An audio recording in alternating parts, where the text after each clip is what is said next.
Good evening, all. Welcome to the Community Center tonight, where I am pleased to host the 15th session of HealthyU. Just had our one-year anniversary. But my name is Patty Roberts. I am the Deputy Director here at the City of Port St. Lucie Parks and Recreation Department, and I'm honored to stand before you, to sit before you tonight, to share with you the topic tonight is gender-based violence / human trafficking. But a few housekeeping items, please, before we start. At the registration table, there's a voluntary sign-in sheet. It is strictly voluntary. You are not required to sign in.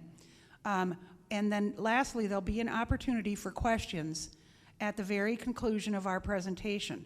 The in-person people here, those questions are easy. Just raise your hand, ask the question, I'll repeat it for those at home, and then Ms. Fetterman will answer, okay, and respond. For those at home watching this, please go into the Q&A and type in your question, and I will go ahead and read that on the microphone for the people in the audience, and then Ms. Fetterman will respond to that as well. I would also ask that you turn off all cell phones, and the restrooms here at this building are located right outside these doors to the left of the front desk. So, what is HealthyU and why is it important? HealthyU is a program that's very near and dear to my heart, and the topics that we'll be discussing in the series of conversations over the next few months are ones that are very real and sensitive in nature. We're talking tonight gender-based violence / human trafficking. Next month will be domestic violence. After that, well, and there's others in between, but then we'll also talk about LGBTQ+. We'll talk about the autism spectrum, Down syndrome, trauma-informed care, the opioid epidemic awareness event, and dementia, among many others. These are tough conversations to have, but if they're never talked about, I am convinced the issues remain lurking and diseases remain untreated. So that's why we're here, is to be educated, to raise the awareness to mental health issues, and to get some self-care. I have a very personal interest in exploring many of the topics that we'll be discussing. It was just 1,236 days ago, and yes, I still count in days, that my son, Danny Roberts, died from a heroin overdose that was laced with fentanyl. Danny had fought his struggle for 8 years, and he died right here in Port St. Lucie. And he was 22. He fought for 8 years, and we as his parents were right there with him every step of the way. We fought for him, we fought with him, and we fought against him. But the outcome remains the same. Danny is dead from this horrible disease, and I miss him with every breath I take. But looking back on Danny's struggles, as he sought treatment at more than 14 rehabs and recoveries along the way, he was diagnosed with depression, anxiety, and bipolar disorder in addition to his substance use. Once, when Danny was in remission, which is my term for it, meaning he was clean and sober for over 2 years, we had a conversation right in my kitchen where I asked him, I said, what do you think came first, the mental health issues or your addiction? And Danny had to think long and hard on that one before he shared his response. But he felt strongly that the mental health issue, for him, that was anxiety, presented itself first. And then he began to self-medicate. And as his mother, I didn't see it. Danny was very active in sports up until his freshman year in high school, and I just didn't see the anxiety and depression that he suffered. And so for that, as a parent, I harbor deep regrets. So you see, that's why I'm here, to learn more about mental health issues so that I can help others, perhaps, who are in need. And at the end of the day, the one thing that HealthyU has shown me is, if nothing else, if the participants in this program walk out with nothing else, it's at least the knowledge that I am not alone. And that was huge for me, because for 8 years I sat at my house and I said, I am the only one struggling with this. Well, let me tell you, I am far from the only one struggling with it. So, but in all of my experience in helping Danny, somehow navigate through his 8+ year battle with addiction, and coupled with my own experience as a youth long ago and as an older adult now, gender violence has always been with us. It might not have been in my day called gender violence. However, it happened in my youth. It happened to friends of mine. It happened in the community. But I will say this much, because of my age, we didn't talk about it. It was a secret, and we didn't talk about it. And that's what we're trying to do, even with the opioid epidemic awareness training that I do, is we need to get to the point where I can stand up and say, I'm going back to rehab for my 8th time. And Mindy needs to look at me and say, Patty, that is wonderful. Do it, get back, do it, okay? Rather than, God, did you hear Patty is going back to rehab for the 8th time? Can you believe that? That's what we have to get away from. And that's what we're trying to do with HealthyU, is to remove that stigma and get people to talk about these things, because we need help. We all do. But what is sexual exploitation and human trafficking? And these are new terms to someone my age. What are the long-lasting effects on someone's mental health if they experience sexual exploitation and or human trafficking? And this is a conversation that must take place. Now, we've had this topic before in HealthyU from a wonderful person that Ms. Fetterman referred us to. And I walked away, which is what I love about HealthyU, realizing this is right here in my community. I knew it was here, but she presented raw data that shows you have human trafficking in St. Lucie County. And that was an eye-opener for me. Sexual exploitation and human trafficking are very real in our community. And that's why I'm so very proud of each and every one of you who has joined us today to talk about this very tough topic. But today it's my extreme pleasure to share with you an important message from a subject matter expert on the topic of gender violence. And I want to take a pause to explain, HealthyU is nothing without these great partnerships with subject matter experts. I can't talk on gender violence, that's not a Patty thing, but Ms. Fetterman can, and I'm going to tell you why she can talk about it. Mindi Fetterman is the founder and visionary leader of the Inner Truth Project. She is a wife, a mother, and a career woman. She is also a survivor of physical and sexual abuse as a child, drug-facilitated sexual assault, and gang rape as a teenager, and assault as an adult. Though by conventional wisdom, Mindi Fetterman's story shouldn't read as it does, the hurdles and experiences she has faced have fostered an incredible commitment to community, activism, and leadership that is changing lives each and every day. After struggling through her childhood and teenage years, Mindy began a path to sanity and sobriety in her 20s. She graduated from Florida Atlantic University, magna cum laude, with a degree in women's studies. Her education fostered the activist within, and she spent 5 years counseling women and providing clinic defense at Presidential Women's Center in West Palm Beach, Florida. The experience helped her to develop a strong voice and passion for political and community activism, and today Mindy continues to stand up for reproductive and health care choices for women and their families. In the past several years, she has traveled to Brazil to work in schools and orphanages, has volunteered for and been recognized by Hospice, Big Brothers Big Sisters, Sarah's Kitchen, Planned Parenthood, the Children's Healing Institute, the Eckerd Foundation, and numerous autism organizations. She is a board member of the Florida Council Against Sexual Violence, a member of the National Coalition of Jewish Women, I will mispronounce this, Hadassah, Hadassah, and the Port St. Lucie Businesswomen.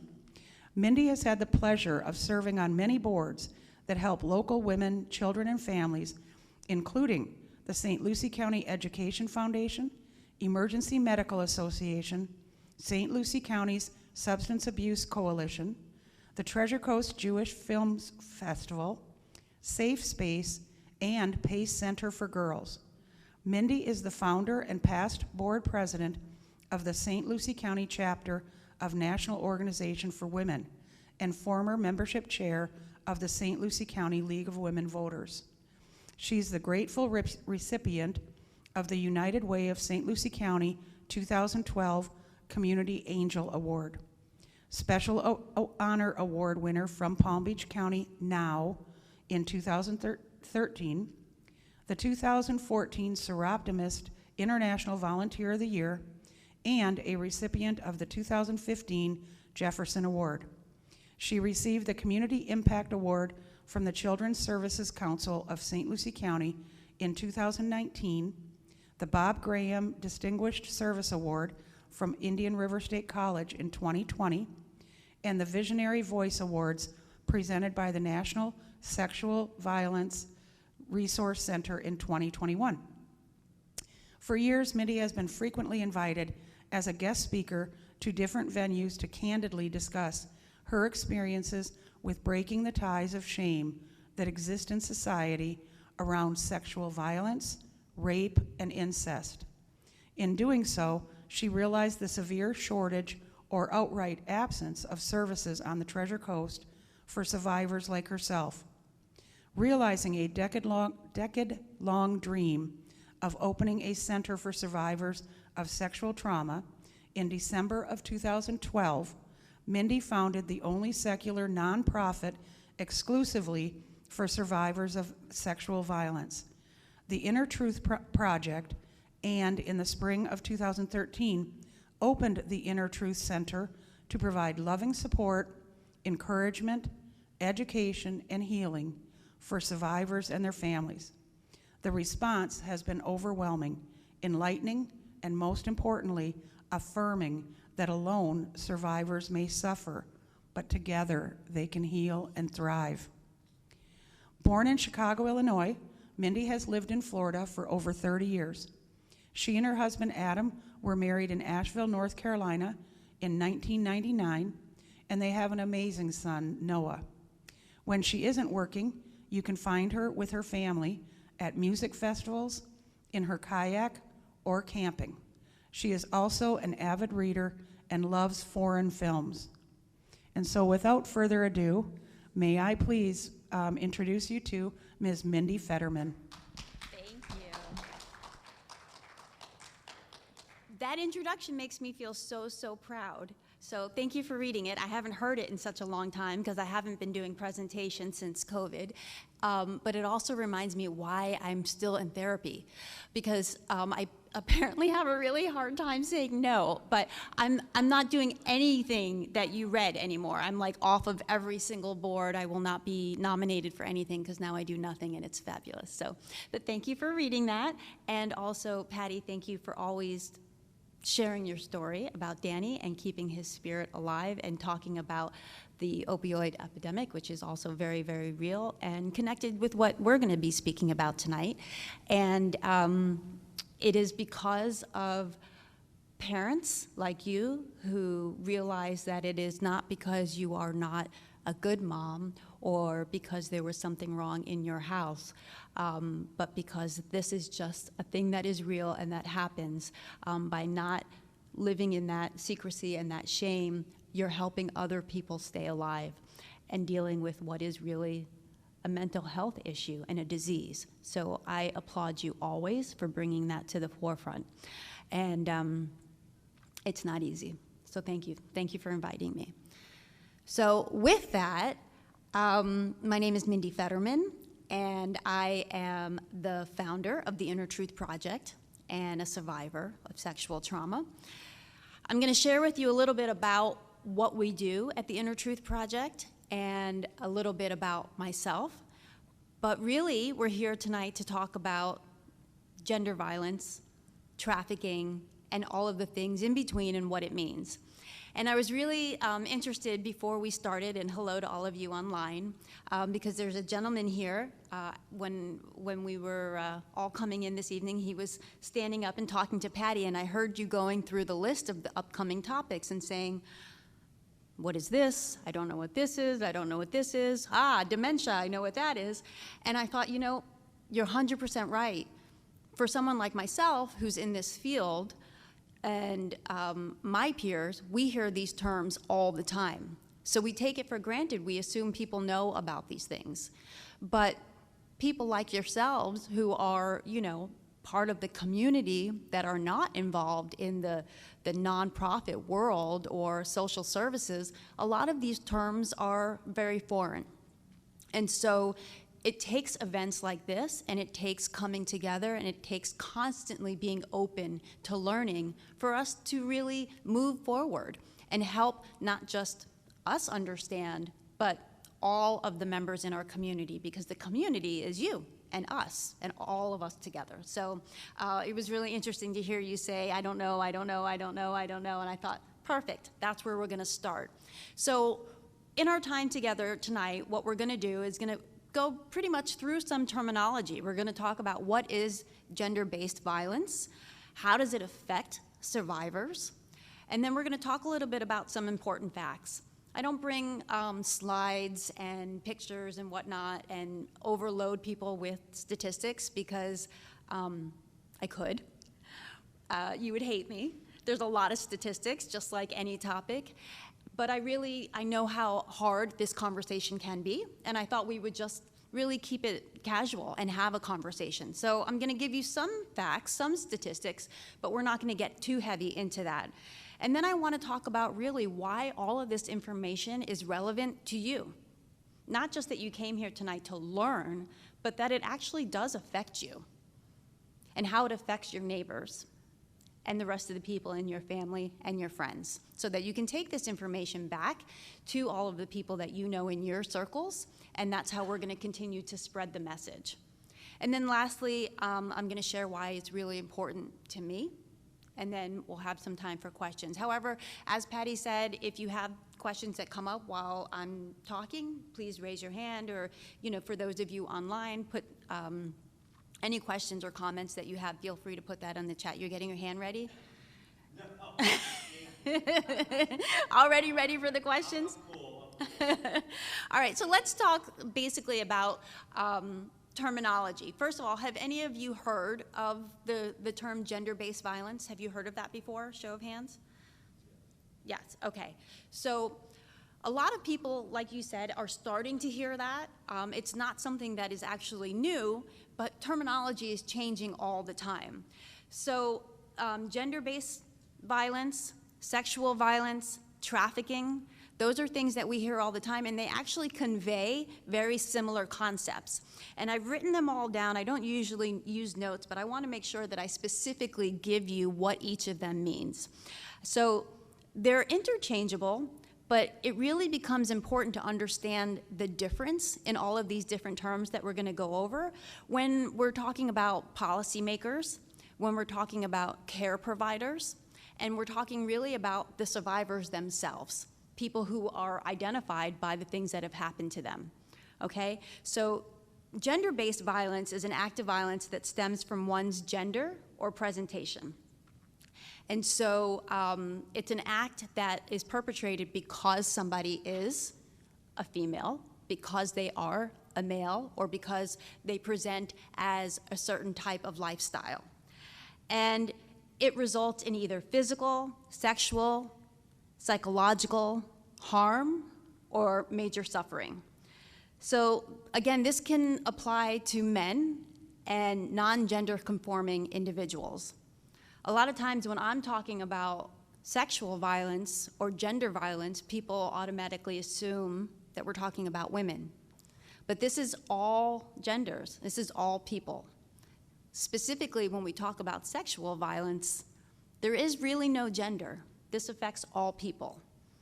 So another thing to really take into account is that the gender violence word, phrase, is a more global term, because gender means different things in different cultures all around the world. It doesn't always fit into the norms that we have in our community. So it's more of the macro term. Now, getting more narrow, you're going to hear terms like VAW, violence against women. And violence against women is more specific than gender-based violence, because it only applies to women who present, obviously, as women. And it's important to know that women experience a majority of gender-based violence. See how it's already confusing to throw these terms around? But what's important to also remember is that in terms of advocating for violence against women, a lot of times advocates will use the term gender-based violence because it's easier for people to understand and it gives a bigger picture, even though they're really trying to work on ending violence against women, which is a greater part of the population that is affected. So it gets really complicated. At the end of the day, we want our work to help support survivors, no matter who they are, but you're gonna hear the terms all over the place, and they're always changing. Something else that you're gonna hear, and you said you have somebody coming to speak about it soon, is DV, and that's domestic violence. So sometimes domestic violence is also known as interpersonal or family violence. And domestic violence in many countries describes violence that takes place between intimate partners. But this can happen to both men and women, and perpetrators or victims can be all connected inside that framework. So under DV, you have another terminology, which is IPV, intimate partner violence. And that, of course, is exactly what it says, not family members, but people that are in a relationship. And that, of course, could be any type of couple. It could be a straight couple, it could be a gay couple. So you can see how there's many different definitions, all stemming from violence. The interpersonal violence, it's more exclusive than domestic violence because it does specifically talk about people that are in romantic relationships. And oftentimes, people who are experiencing intimate partner relationship violence are also experiencing sexual violence. But they don't go hand in hand. And I want to stop there for a second and talk about that, because that is something that really stood out to me when I first came to St. Lucie County and why I started the work that I did. A lot of communities in our country really have dual facilities that help people who've experienced both sexual and domestic violence. In St. Lucie County, for over 40 years, we've only had one facility that helps domestic violence survivors, and that's Safe Space, and they're an amazing organization. But many people who have experienced domestic violence have not experienced sexual violence, so they need someplace else to go, and I was a perfect example. I had, as you heard in my introduction, many different types of sexual violence, but never at the hands of a partner.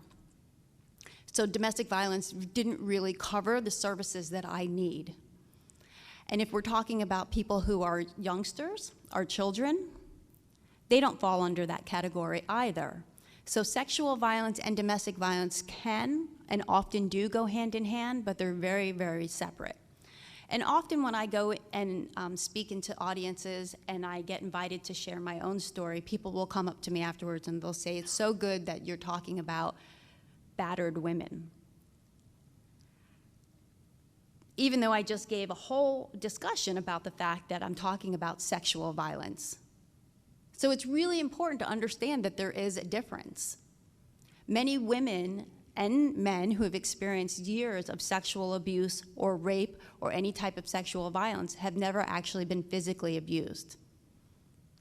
So it's about educating the community about the differences.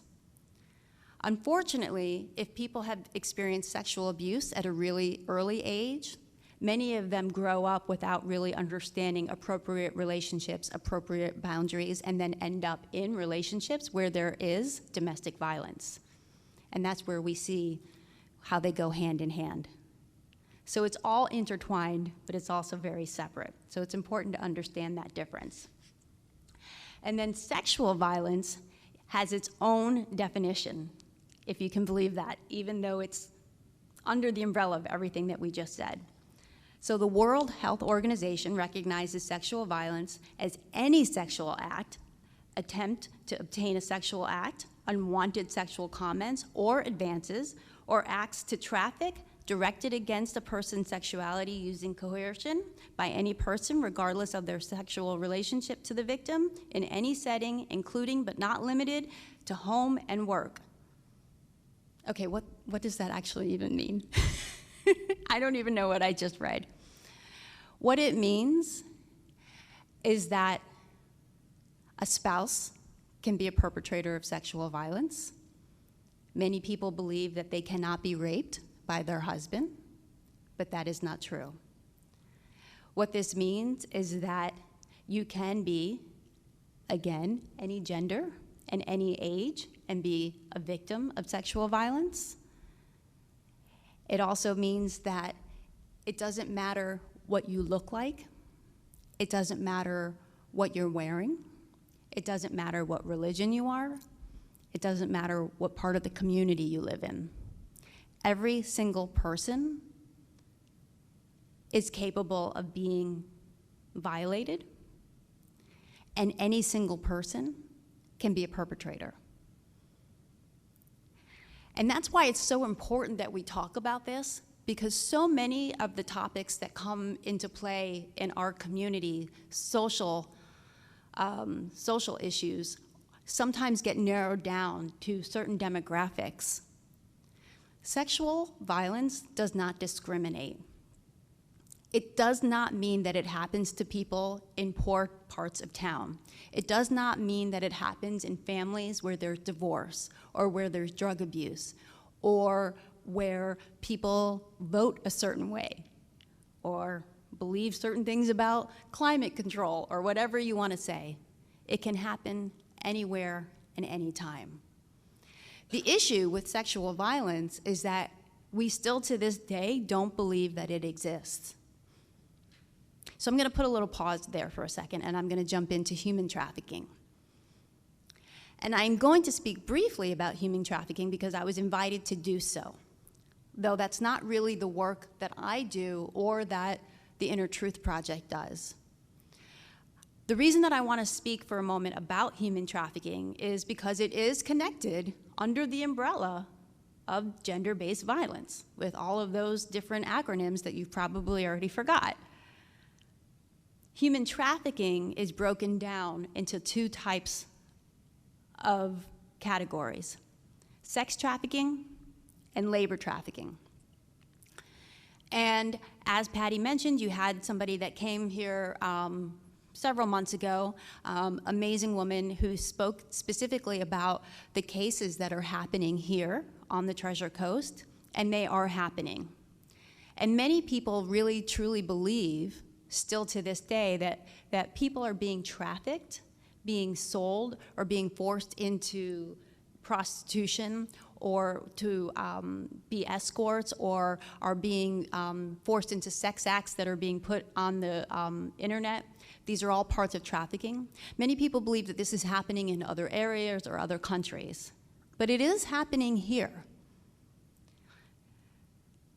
The thing with the human trafficking issue, though, is there's two issues.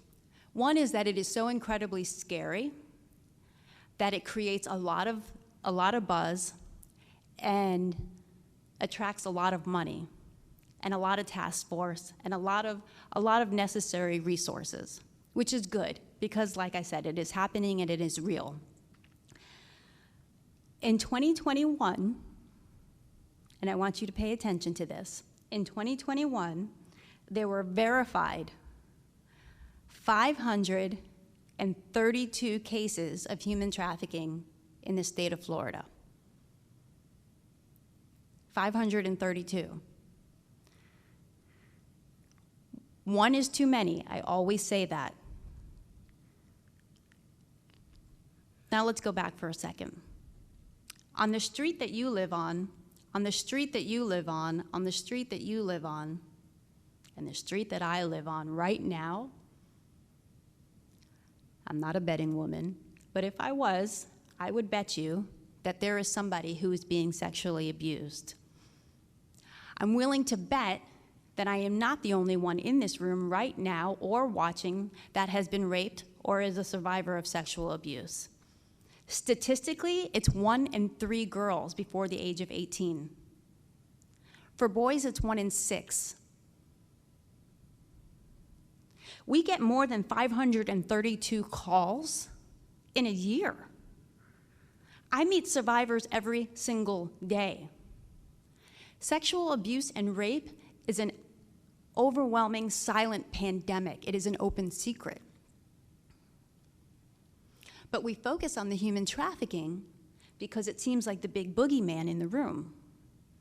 And because it seems a little distant, so it's easier for us to handle because it doesn't seem like it's something that's happening to us. It's not that close.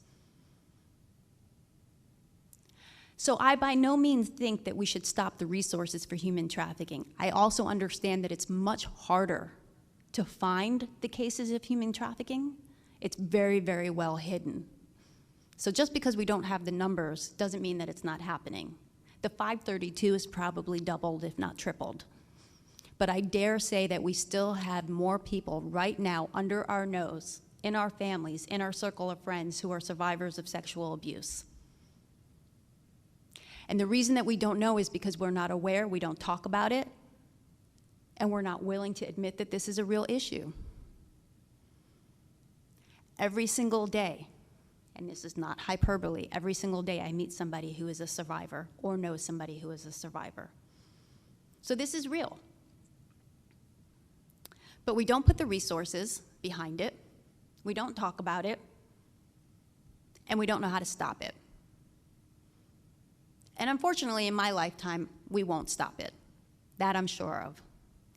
When we talk about perpetrators, then we even have to break it down between different types of perpetrators, sex offenders, pedophilia. I'm not even going into that tonight. That's a whole different discussion.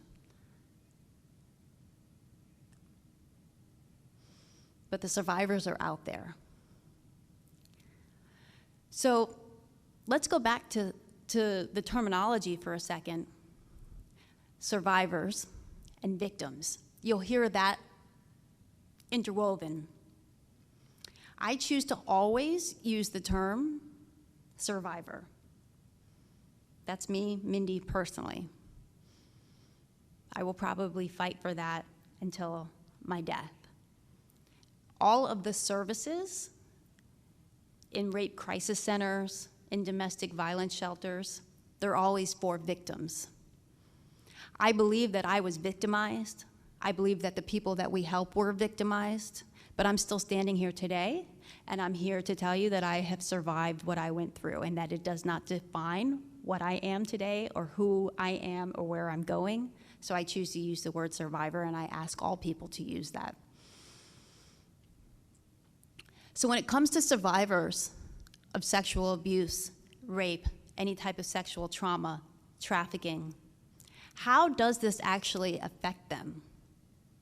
Are we talking about somebody coming into your room in the middle of the night one time, just get over it, it's a bad memory?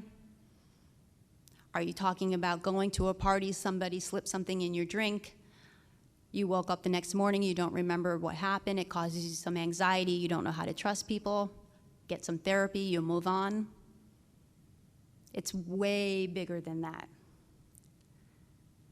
Survivors of sexual trauma have the likelihood of experiencing dependency on drugs and alcohol 10 times higher than the average person. So when you were talking about the treatment centers, I have been in almost all of the treatment centers in this area.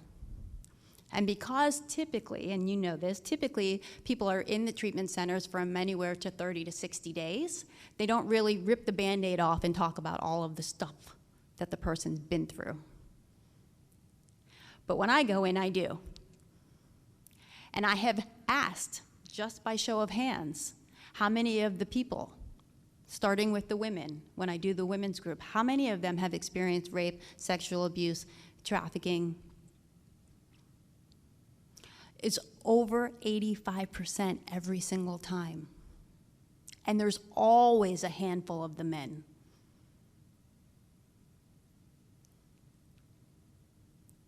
Survivors of sexual trauma are more likely to experience post-traumatic stress disorder than any other type of trauma.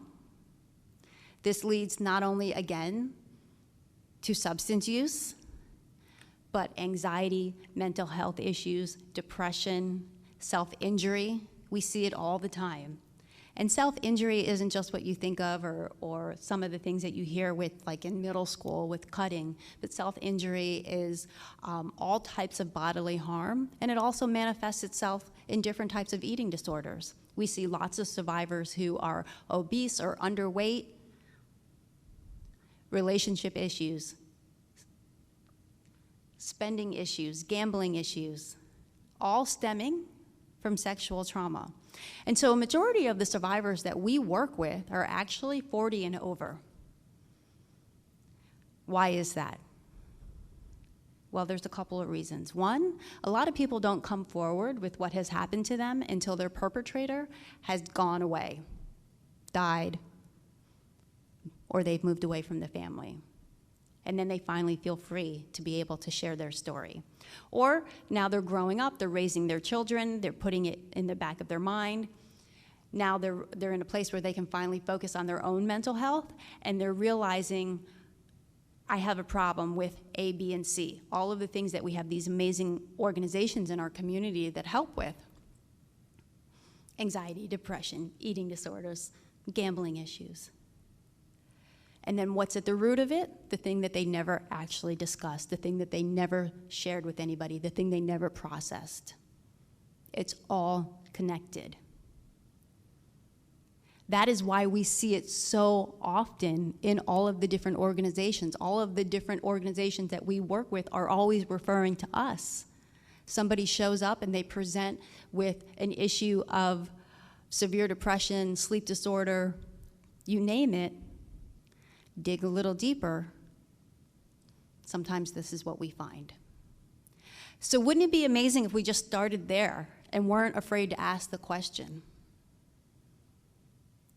So this is why it's so important for you to understand this. Right now you may be thinking, I don't know anybody, I really don't.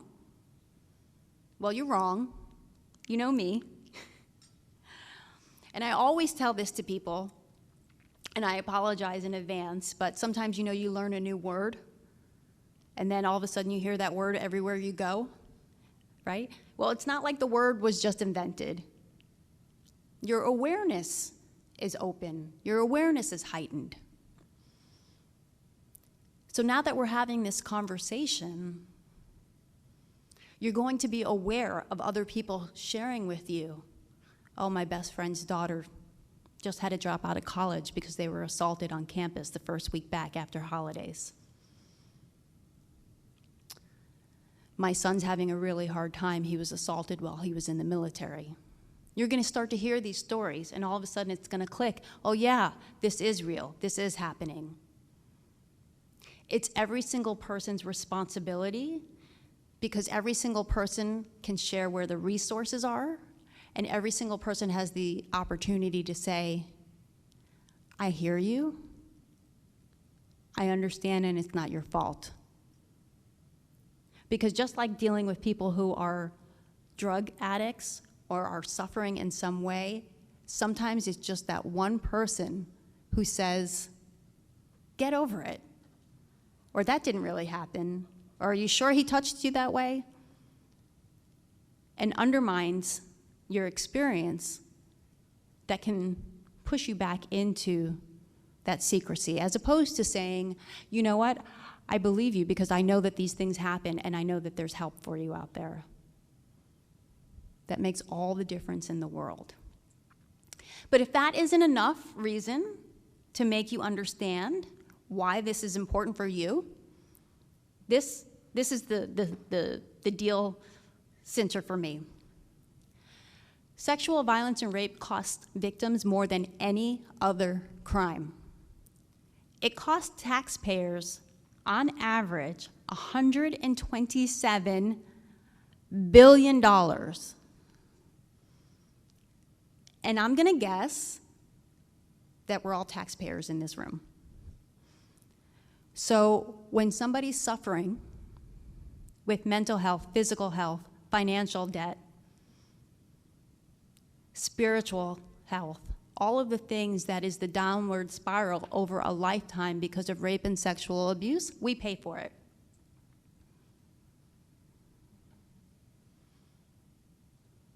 We can do better. I'll tell you why it's important to me. Yes, you know that Patty shared that I was molested when I was a young girl, when I was 7, by my mom's boyfriend. And I was drugged and I was gang raped when I was 16. When I was 23, I was assaulted again. But that's not really that unique. I hear this story all the time. I hear lots of stories all the time that are similar, different. The end result is the same. I fell down the hole of drugs and alcohol. I can stand before you today and say I'm 23 years clean and sober, which is a miracle. Thank you. But it was a long road to get there because I was in the hospital trying to commit suicide twice. I did not believe that I was worthy. I did not believe that my body was for any other purpose but for other people's gratification. And I meet people all the time who believe the same thing. I see people struggling all the time with no self-value, no self-worth, no belief that they can further their career, no belief that they can further their education, no belief that they are worth more in a paycheck, no belief that their body is strong and capable of more for their own pleasure than somebody else's. These are common themes that we see all the time.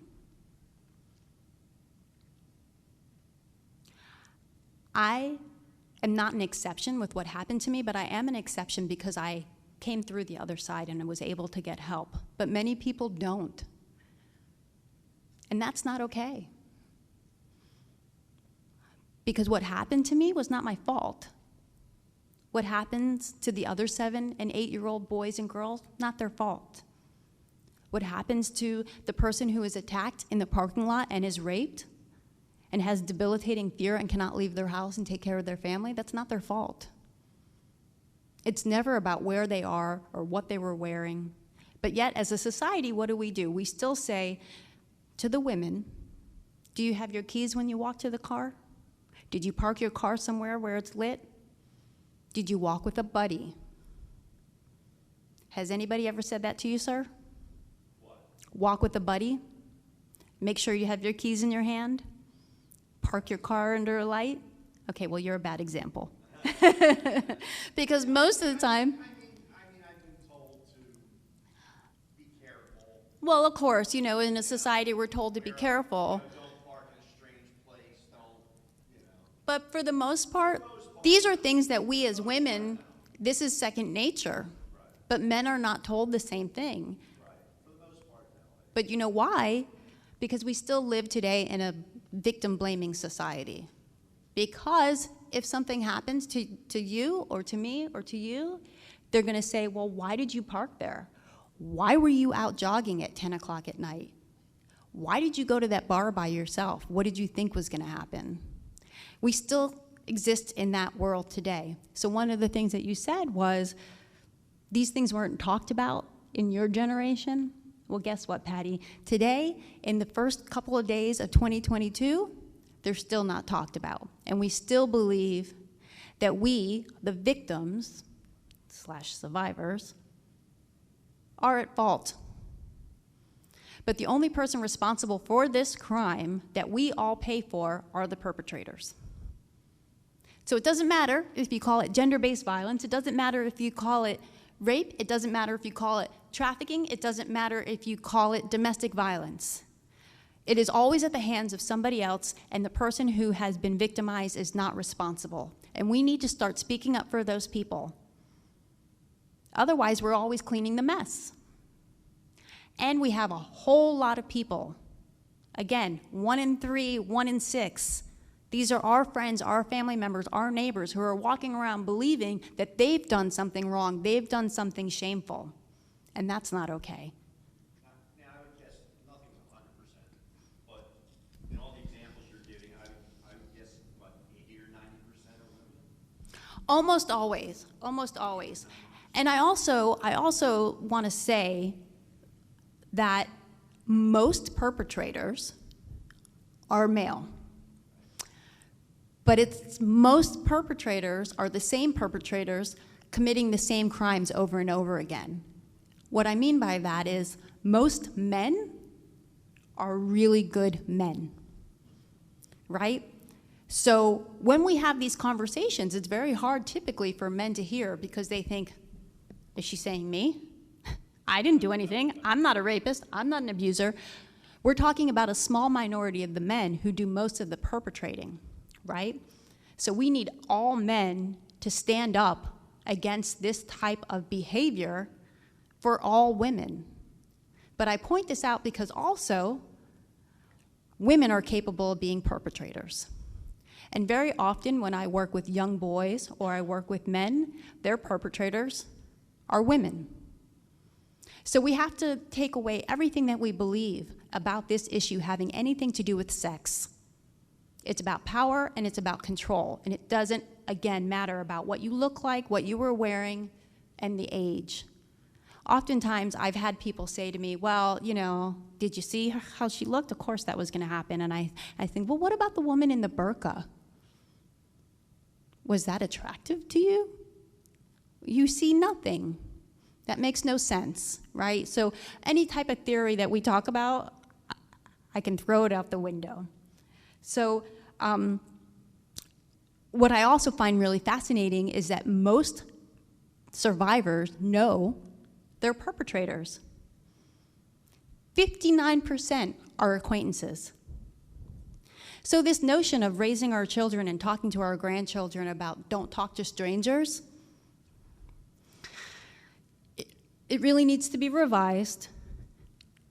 In fact, I saw it just last night in a Mexican restaurant. We were in line waiting to get our table, and a group of people were walking out, and they saw a family they recognized, and the woman said to the little boy, "Oh, I haven't seen you in so long. Come here and give me a kiss." And the boy said nothing, but he kind of froze, and the mom pushed him, like, "Go give her a kiss." And she was like, "Ah, come give me a kiss." You know, I'm not saying that she was a perpetrator. She was gross, but I'm not saying she was a perpetrator. But here's what we were saying. We're saying, you don't have boundaries. You don't have a right to say no.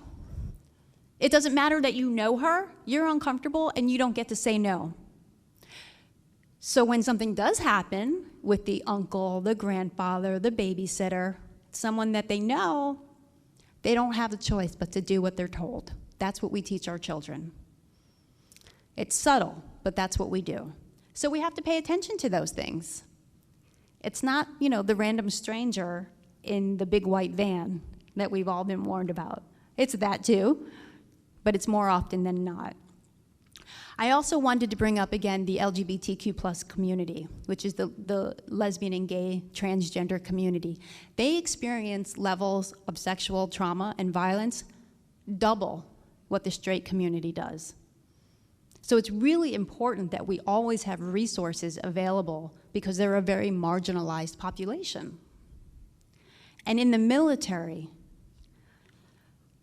sexual trauma is very unique because they're their own entity.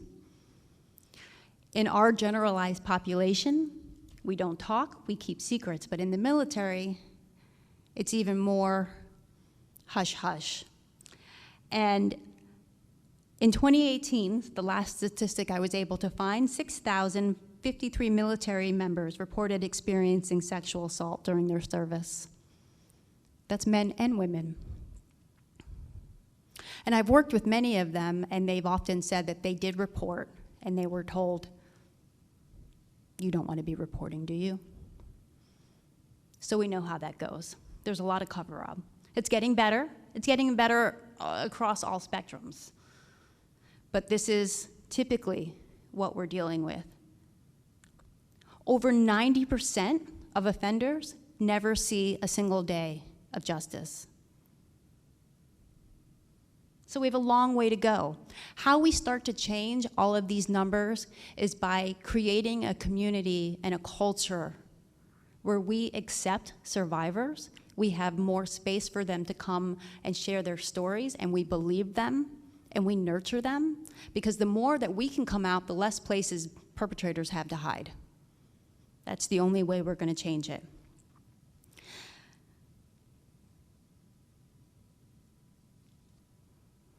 There's a couple other things that I had wanted to go over, but before I do you have any questions so far? Anything that's come up, any comments? Anything online? You do? Patty over there. I want to say to you that my sympathy and my empathy goes out to you Oh, thank you. for your loss. Speaking to the mic, so. No, I don't need a mic. Well, the people at home can't hear you. Huh? The people at home can't hear you. Oh, the people at home. Correct. Yeah.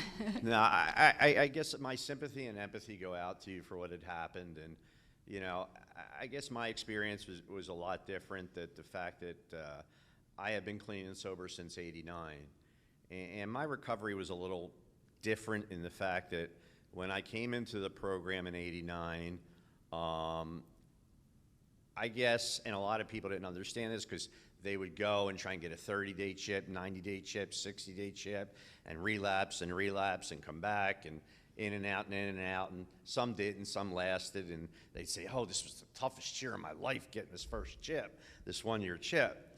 And I came in, and I guess I was just lucky or fortunate. I came in about the same, within the same 30-day period as 5 other gentlemen that came in, and we used to go to the same restaurant on Friday night, the same home group. We'd go to diners a couple nights a week. We'd go to late night movies. And these men, what was so different is they wanted nothing from Steve other than Steve and friendship that they could receive from Steve. They didn't want my drugs and alcohol. They didn't want to take from me and steal from me. And, you know, they just wanted to get to know me. And they just wanted to, you know, get to know me as a person. And my first 2 years in recovery, not to say when I met my, who became my spouse after 2 years, you know, we were engaged and all that, but not to say that those years weren't good either, but eventually we had children and all that, and they became more on life's terms, is what you would call it, I guess. And my first 2 years were great years in recovery. I mean, I, for whatever reason, didn't relapse. I can't explain why or the higher power or any of that concept, but it was very, they said do 90 and 90. I said, why 90 and 90? I want to do 6 months and 6 months. And I did pretty much. And then I finally joined the bowling league one night a week, or I probably would have done more. And, you know, like I said, you know, you mentioned something to me with your son and what he OD'd on, and I was thinking, you know, with fentanyl, when I got clean and sober in '89, I never even heard of fentanyl. I had never even heard of that until years and years later. But what I did know is that my father didn't enter my life until I was 16 years old. And I didn't get clean and sober until I was 24 years old. And when I did, my father, I'll never forget my last time using and my last time, you know, drinking, drugging, whatever, and my going in and saying, you know, I was in a room and people were shooting meth, and that was, you know, one of my drugs of choices anyway, but it's not important, and, you know, all I remember is in '89, I don't know if how people would remember this, or I'm sure you all did know this, but AIDS was very prevalent back then. And AIDS was a death sentence back then. And dirty needles was one of the main things from it. And, you know, if you don't know, go watch the movie Philadelphia with Tom Hanks. And, you know, all I know is I was sitting in a group with 9 other people, and I was at the end of the line, and I ran out of the hotel room, called Pop. I said, Pop, you got to come get me. You got to come get me. You got to come rescue me. And he did. And you had mentioned mental health, though, with your son, and I experienced that, too. And my last sponsor said to me, what's the difference which came first, the chicken or the egg? And there was a big difference with me, like your son. It was the chicken. Because I knew I had mental health problems when I was a little boy. And I grew up as a little boy all my life with mental health. And I'm bipolar, I'm not ashamed to say it. And I have a real bad anxiety disorder on top of it. And I take medication as prescribed and as prescribed only. And, you know, I do what I'm told. I go to a therapist twice a week. I'm in an outpatient program now in Fort Pierce. And, you know, I work on myself.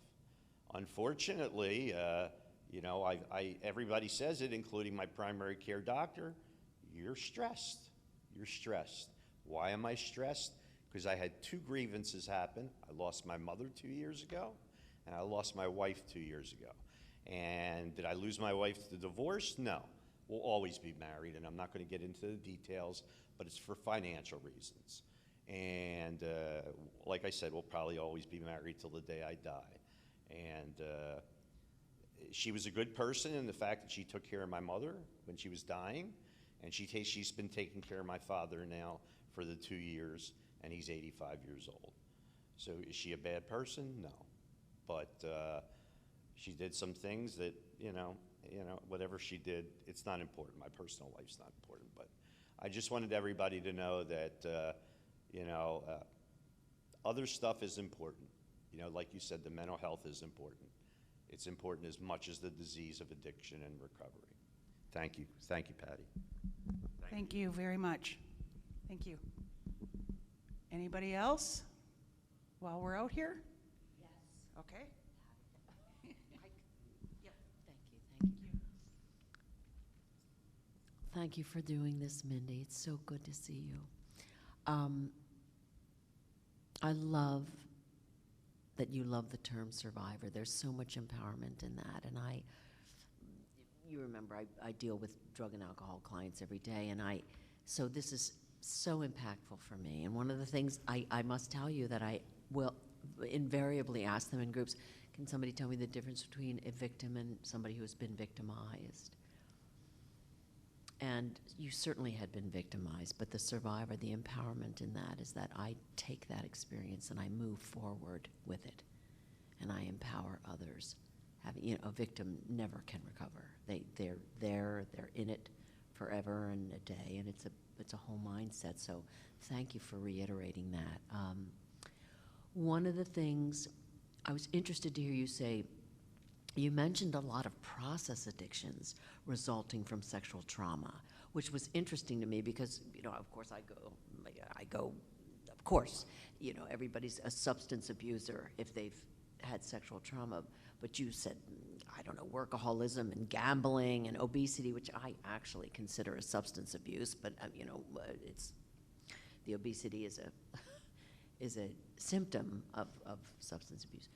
But I was just interested to know, are process addictions, do they equate to the level of substance abuse, or is substance abuse higher with So it's a really fantastic question, and I didn't use the term processing disorder because sometimes, you know, people don't understand it, because it's one of those terms. Not that people don't understand. I shouldn't say it like that. Everybody, you know, all I have to do is explain it, Mindy.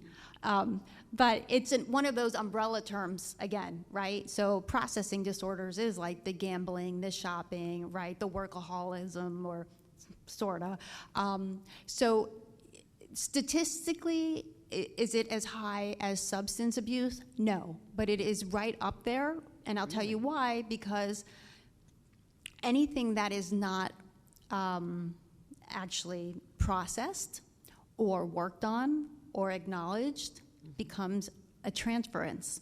So I often, you know, tonight wasn't the night for me to share my story in length, but often when I do, I go into, you know, I have right now a long time of recovery under my belt, but in my journey in recovery, I had many relapses, and then I wasn't using drugs and alcohol, but boy was I using sex, and it just became a new drug, and it was the same behaviors. And you know, in recovery talk, we talk about being a dry drunk.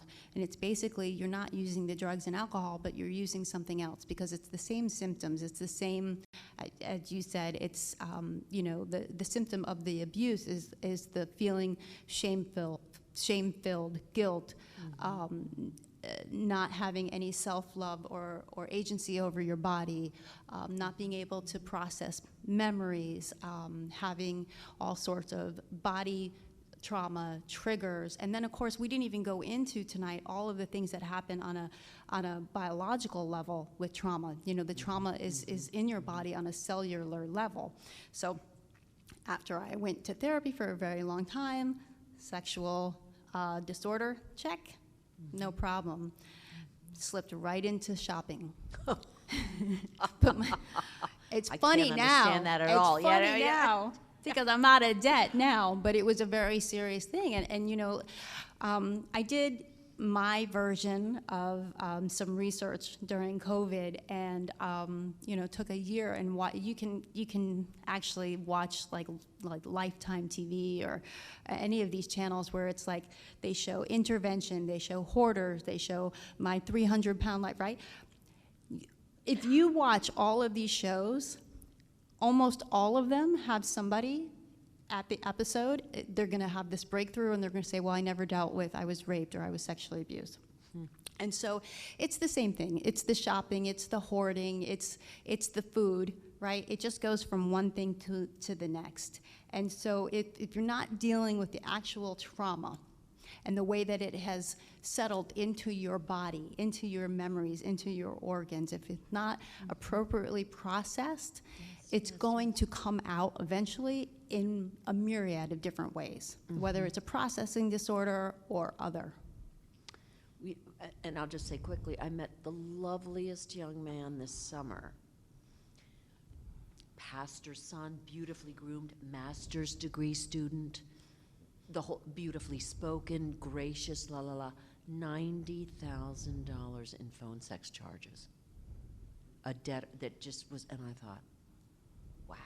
Right. With a sexual trauma history. Yeah, yeah. So so when you said that, I thought, my goodness, this is more impactful than I even. And that brings up something else. We didn't have time to go into tonight, but about the influx of social media and pornography and the instant gratification and the early exposure that we have and that children have.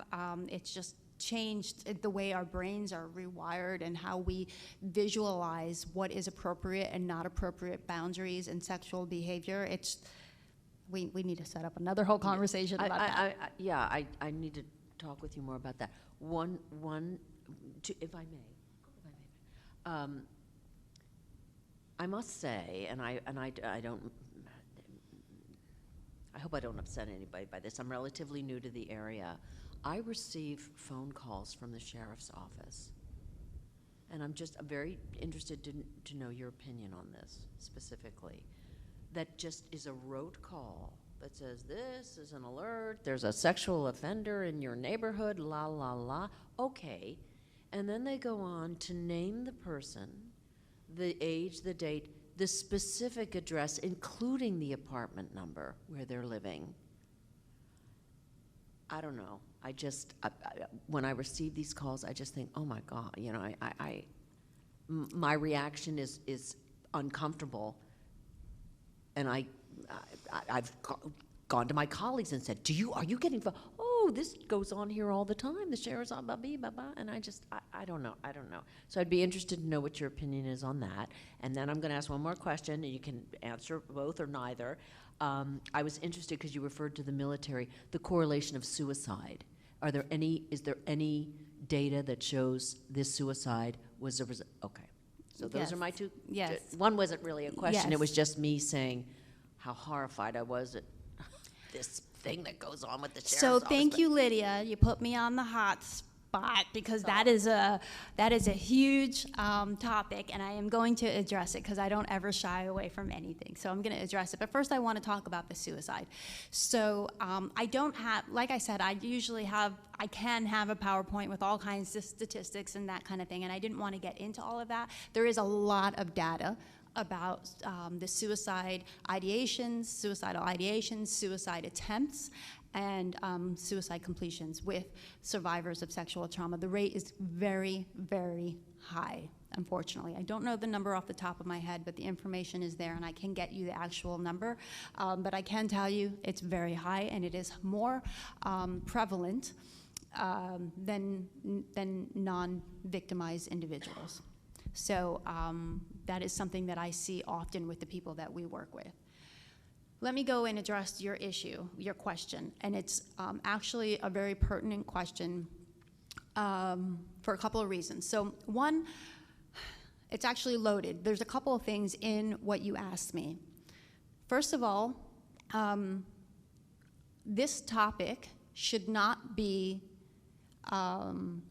politicized, ever, and oftentimes it is. And a lot of the things that are directed from the sheriff's office or from our policymakers are not often looking at what is in the best interest of the survivor. They're not trauma informed. You were talking about that earlier. They're really more focused on what is going to make the greater population happy. The greater population doesn't always understand exactly what the issue is. So the sheriff's office is doing their job. It's important, and people want to know when a perpetrator, who is registered, they're required to register, and they're required to be sort of outed. So I'm gonna say something, I'm gonna say it quickly, I'm not gonna get into it because it's a very hot topic and because we don't have the time for it. I do believe there are different levels of perpetrators. I mentioned it sort of earlier. There's pedophilia, and then there are violent sexual offenders. I do believe that pedophilia is a mental illness. I do believe it should be treated as a mental illness. Do I believe that those people are in the wrong for acting on their mental illness? 100%. Do they deserve to be held accountable? 100%. Do neighbors need to be aware to be able to keep their children and their family safe? 100%. Do I think it's dehumanizing the way that it is done in that respect? Yes. However, I don't have a solution. I don't have an answer. It's just part of my opinion, and there's a lot more to be figured out in that realm. Here's where the problem is. This recently happened in my neighborhood. I live in a gated community. Judge me if you want.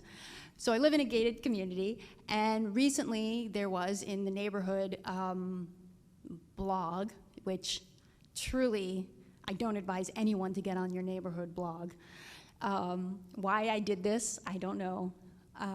It's not like I had the extra time. So I was reading the neighborhood blog, and everybody was up in arms because they had just found out that there was a perpetrator that had moved into the neighborhood. They had gotten the information, address, blah, blah, blah, blah, blah, blah.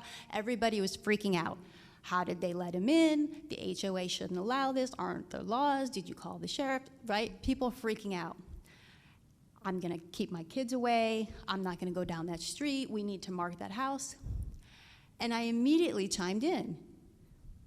Mistake number 537. And I said, this person didn't just become a perpetrator and didn't just move into the neighborhood. They just recently got caught. There are many more of them in the neighborhood. And just because you've identified this person doesn't mean that all of a sudden you're able to keep your children safe. We need to be teaching people not to be perpetrators, and we need to be able to keep our children safe by teaching them about body parts early, appropriate names, and having open and honest conversations as early as we can, because you don't know who are the perpetrators. They're in your house, and they're not being caught because we're not talking about it, and we don't throw our family members under the bus. And we have generational trauma that's happening all the time, grandpa, uncle, right? They're not the ones that are on the sex registry. They're not the ones that are being called about, but they're still there. So just because you know one doesn't mean that all of a sudden your neighborhood is safe because you're staying away from that one house. It's a false sense of security. We put too much prevalence on it. Am I saying that you should go knock on that guy's house and say, hey, you messed up, here's a pot roast and move on? No, I'm not saying that either, but I'm saying that we have to have a paradigm shift about how we look at this. I don't have the answer about whether it's okay to expose them or not, but I do think that having conversations like this is a great way to start.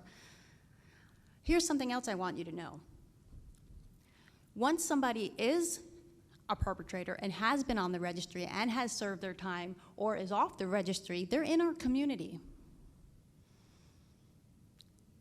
They may not be living near a school, and they may not be living near a park, and they may not be allowed to be near children, but guess what? They're amongst us. And just by not having the conversation and pretending that this doesn't exist doesn't mean that they go away. So these conversations need to continue, and we have to take our head out of the sand about it.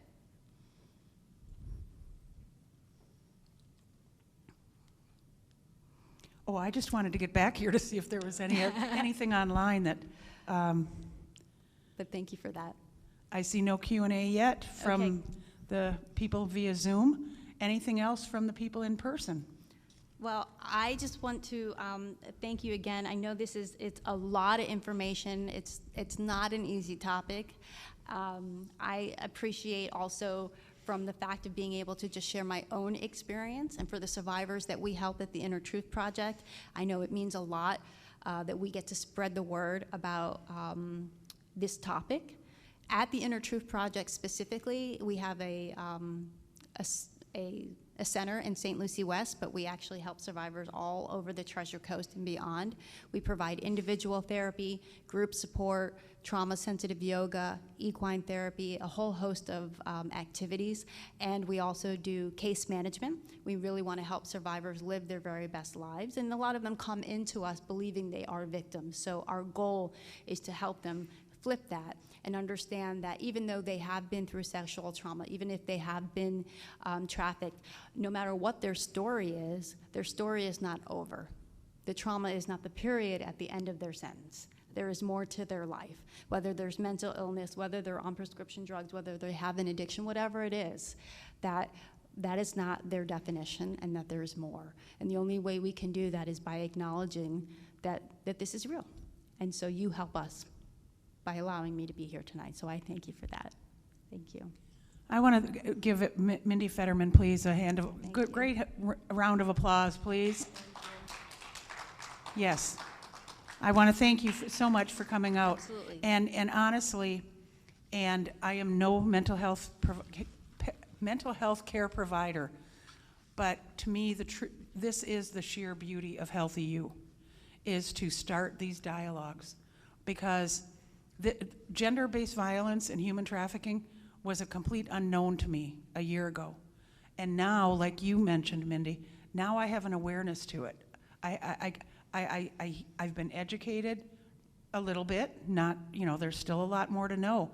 But that's what is happening from so many of these tough conversations that we're having, is we become educated, we're more aware of it, and we become more comfortable talking about it. Because I agree with you wholeheartedly that in my many years on this earth, I know of women and men who have been sexually assaulted, but it's not talked about. It has never been talked about. And if it has, it's been whispered, and it's been a secret, and that's what I'm passionate about that. With your topic is for you, mine is the opioid epidemic. Let's not shove it in a closet, because that's where it's going to stay. It's going to stay in that closet, and it's going to fester.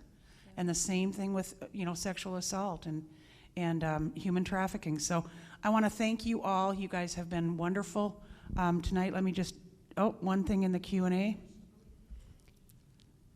I have something in the Q&A that says this was a very beautiful presentation. Definitely a different way of presenting the material and making us think of what we may have seen and unfortunately likely will. Thank you for bringing awareness to this topic. Thank you to whomever wrote that. Absolutely, absolutely. Thank you so much for that wonderful contribution.